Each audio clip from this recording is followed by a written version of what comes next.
అదిగో ఆ గుహల్లో, ఇదిగో ఈ గుహల్లో, ఆ గుహల్లో పెట్టేశారు. వందల సంవత్సరాల తర్వాత మనకు అక్కడ కనబడుతుంది ఎరికో పట్టణం. ఆ ఎరికో నుంచి గొర్రెలు కాచుకునే కుర్రాళ్ళు కొంతమంది గొర్రెలు కాచుకుంటూ వచ్చి, గొర్రెలు కనబడకపోయేసరికి పొద్దు గుంకేసరికి మనం వేస్తాం కదా, రాళ్ళు వేస్తాం కదా పొదలు, అట్లా వేస్తే ఒక రాయి గుహలో పడి మట్టి కొండ పగిలినట్టు శబ్దం వచ్చింది.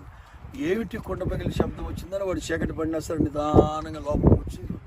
వెంటనే వాడి వాళ్ళు చెప్తే పెద్దోళ్ళ చెప్పి తీసుకొని వాళ్ళు వాటి విలువేమి తెలియక చాలా చెప్తారు వీళ్ళు. ఇక్కడ వాటి విలువ తెలియక ఏదో కూటేళ్ళ కోసం ఎవడో అమ్మేశాడని అలా అలా అలా అలా అలా ఈ ప్రవక్తల గ్రంథాలు యెషయా, ఇర్మీయా, యెహెజ్కేలు కొన్ని ప్రవక్తలు మిగిలిన అధ్యాయాలు ఇప్పుడు యెరూషలేము నడిబొడ్డులో హోలీ స్క్రిప్చర్ స్క్రోల్స్ అని ఉంటుంది, అక్కడ వాటిని భద్రపరిచి పెట్టున్నారు. అక్కడ ఇప్పటికీ అట్లా